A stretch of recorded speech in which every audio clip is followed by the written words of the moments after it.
Seiring azan subuh bergema di hati tanah rincong, mata lunti jitren terbayang sabe wajah adinda. Masalam karu Aceh gata hai intan pisah ngelon, gata pesi belang untong cinta getanya pisah dua. Karak tujuh ton lebih gata hai intan pisah ngelon, surat tanam sion lon kirim sabe tabalahana. Wahai angin selat Malaka, tolong tak kirim rindu lo ke gaselon di tanah rincong, putra Aceh yang non cinta.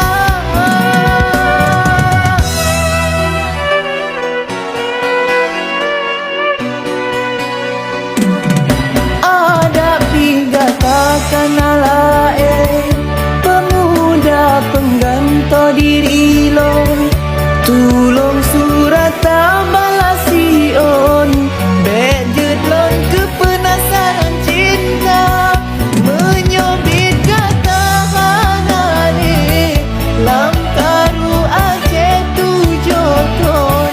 Nubria Allah ya Rabbon belon tempat pusara.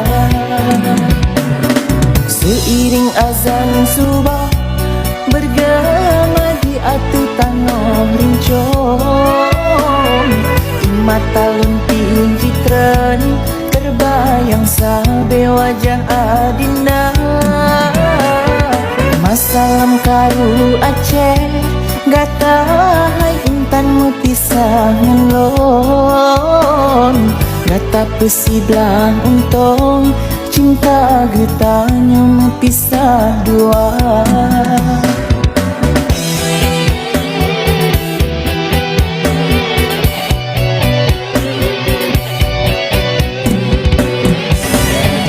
Wahai angin selat Malaka, tolong tak kirim rindu lo ke gaselon di tanah rincong, putra Aceh yang non cinta.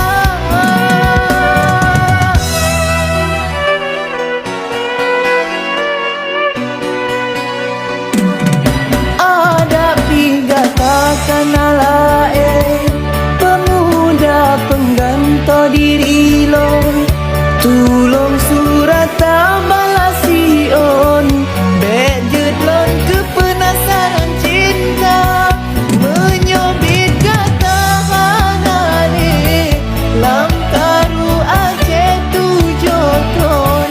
Nubria Allah ya Rabbon belon tempat pusara.